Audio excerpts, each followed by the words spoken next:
Patreon Q&A number 86, part 2. Part 1 was released earlier today. I still want to thank all 124 of my amazing patrons, and to everyone else listening, there's going to be spoilers in these questions and answers, so tread carefully. Goliath Xanatos asks, hey bro, it's been a while since I had a question for your Q&As. Life hit me pretty hard recently. I had to focus on my personal life. Hopefully it'll all work out in the end.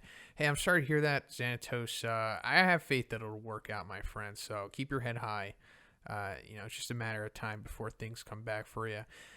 My question, how powerful do you think Genos would get if Dr. Kuseno, Genus, and Bufoy were to upgrade him and also using Boros' ship? And then how would he do against Pre-Woke Garo and Elder Centipede? So at this point, Genos has got to be above Dragon, right? Because the ship was shown to be super powerful, still flying after taking Saitama's punches, the damage that Tatsumaki did to it. It's a crazy durable ship. And then, Metal Knight taking it, I think was further showing us that, that's obviously going to come back because it's super durable. So if he, makes something plated with it, they're going to be insane.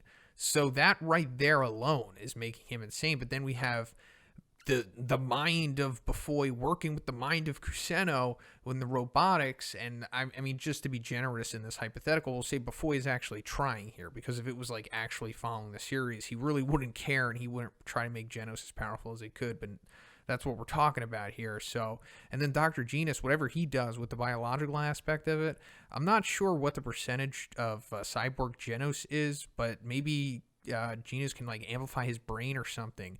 Either way, all of them working together, I'm pretty confident he would become an above Dragon with these parameters, and then in that case he just wipes the floor with Pre-Woke Garo and Elder Centipede. Mr. Toby 1080 asks, yo Shonen, hope all's going well. Happy Mother's Day, as you're the mother of this bomb channel. Hey, thank you, Mr. Toby, you're too kind.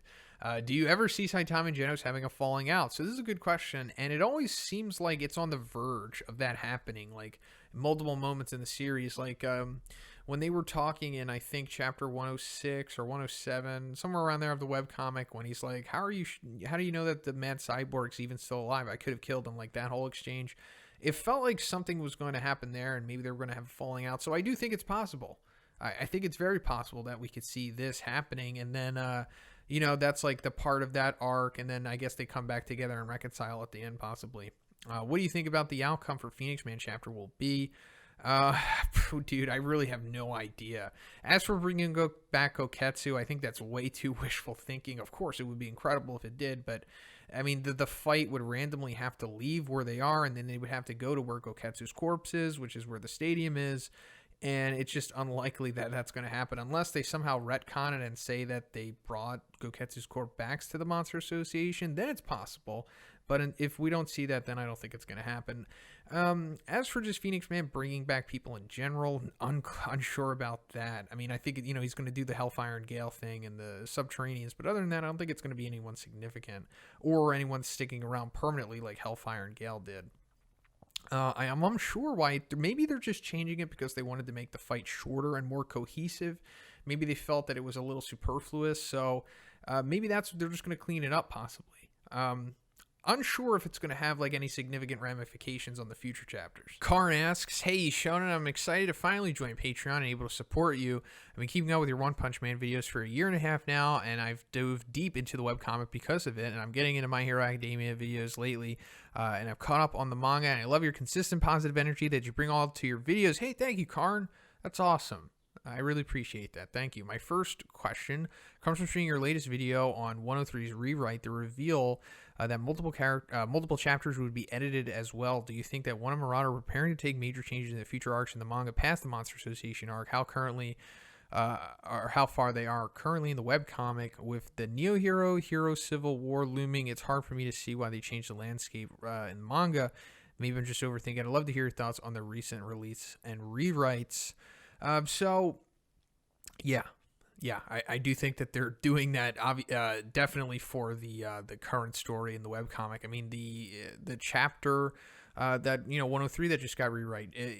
I think it correlates chapter 120, 119, or 121. All three of those of the webcomic, with a My Mask and all of that stuff. And then there's also been other things that have, lined up with like where the webcomic is right now, like Hellfire and Gale. When they came back to life in chapter 100, that worked out because they're going to come back later on when, they try to recruit Sonic to go after Flashy Flash. So it's all, happening right now, and it's going to continue to happen. Crusader Deus Vult asks, Deus Vult, Z-Man of the West, tis I, Guy Crusader. First, I hope you're doing well with the whole Holy Calzone virus, and what video game system do you have? Also, add me as a friend if it's PS4. I do have PS4. Just hit me up, and we can work that out. My first question is, what disaster level would you give the Predator from the Predators with all this gear and stuff? I'm not really too sure on Predator lore. I've only really seen the first movie and then bits and clips of like other Predator stuff. But considering just based off of like the first movie, with Arnold, he's maybe a low demon somewhere around there. I mean, he's of course super powerful compared to like a normal person, but in the One Punch Man world or just like disaster levels, I don't think he would be too high. Maybe he can even go as low as like High Tiger, low demon in between, above, maybe somewhere around there. Second question, Bang versus Monster Amai. Monster Amai, in my opinion, is solid high dragon. He basically becomes like, I don't know, a more rigid version of Amai, but way more powerful. Like, I'm not sure if he's just as fast or as skilled as Amai normally is, but if Bang were to be able to defeat him, it would be like pushing Bang to his limit. Like, that's how if Bang was able to defeat Goketsu like at high diff, the way that I saw it, it would be the same thing with Amai Mask. Like, he would definitely have to go into the abandonment in order to take this one because of just how absurdly powerful full monster Amai is. But yeah, so I would say like it's like 70, 30, 60, 40 in favor of Bang or something like that. Dino W asks, hey Shonen, hope all is well with you, and I'm still here managing my time as best as possibly. I really enjoy seeing when you have an update on the channel. Hey, thank you, Dino. I appreciate that. My first question is this week, alternate timeline chapter that we got for One Punch Man with My Master Disciples and the Battlesuit Squad. Now that we have the subplot of Disciples looking into My Mask, do you think they're going to be the ones who confront My Mask when he goes full Ugmon, fighting the clown monster? And if so, how do you think that fight would go down? So, maybe. I mean, it's possible that they could show up. I mean, the future of the Disciples in the manga, I mean, it could be anything. There could be so much more that they do before this as well. I mean, just because of like the way that they've been adapted into the manga from the webcomic so far. So it's hard to say, but I could see that happening. And if they were to fight, no way they could take him, especially in his monster form. Like, I don't think the Disciples could take a My Mask just in his like human form or his human appearance, I'll say. He would like low diff them probably, maybe mid diff them at the most. And then his monster form, no challenge whatsoever. Like one shot all of them at once, probably. My second question is, now that we know that Yujiko can duplicate quirks, how will his technology affect the world going forward? Will they create X-Men Sentinels, or the Pacifistas from One Piece, in the end of the series? So I think that, I'm unsure if like they're even going to like care about Yujiko's research and stuff. I mean, I guess they'll show like a sequence of them like confiscating that stuff, because I guess why not? I mean, it's there, but then like its impact going forward, not sure if they'll make something like that, like a Sentinel or something. That would be a cool storyline for the future for sure, but that's also like, how far are they going? I'm kind of in the same camp here. I do think that My Hero is unfortunately going to end soon, maybe around chapter 300, maybe before.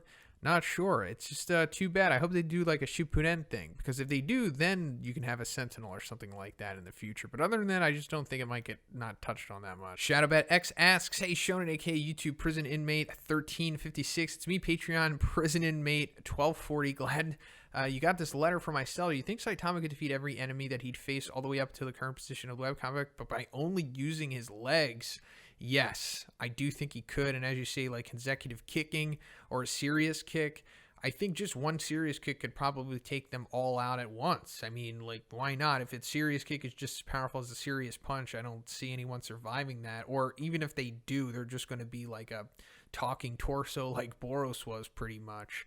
And then I do think that he's going to have like a kicking arsenal in the future. I don't see why not. I think that would be pretty cool, kind of like Izuku using shoot style in My Hero. And it would make something fresh, you know, like if Saitama does like a genuinely good technique-wise kick and it looks cool and it's super powerful as well, why not? With the updates in the manga, do you think we could see a glimpse of Monster of My Mask and Blast Face a lot sooner? I was surprised when it got shattered. And it feels like one and his fans knows that his webcomic works, so they might be giving the fans a glimpse at a surprise. When it comes to Blast, aka Bearded Worker, aka God's Vessel, they showed Tatsumaki's kid, the kid Tatsumaki in her cell a lot sooner in the manga, and that was the scene when Blast showed up. I don't know, maybe he looks different when he's younger. Anyway, take care. I'll talk to you later in this month. Please, P.S. Please get me out of the cell, Sean, and I'll pay you. Hey, just I guess you got to talk to Patreon again. I don't know why they're not handling it better, but I don't think we'll see Monster of My sooner. I think that would be way too much. I think the cracked face thing is going to be, as far as it goes, at least that much. I mean, of course, he still has to get shot through the chest and his arm has to come off, and that's going to, you know, look sus as well. But like him transforming into a monster the way that he does in like chapter 122, I don't think that's going to happen beforehand. And the same thing with Blast. I don't think we're going to see his face, like his shadowed face. Like maybe we'll see that sooner. Maybe they'll shoehorn that in, or maybe they'll show us, show Blast like standing in front of the monster that he beat. You know, so we just still see Blast from the back. I could see that happening. I don't think they're going to rush the shadowed face of Blast, though. That's pretty much it for the video today, guys. Once again, I want to thank all 124 of my amazing patrons. I thank you so much for all of your support. And if you would like to be in next week's Q&A, just simply check out the $5 tier on the Patreon. It will give you access to this video. And if you haven't already, please subscribe as well. Have a great day, and I'll see you in the next one.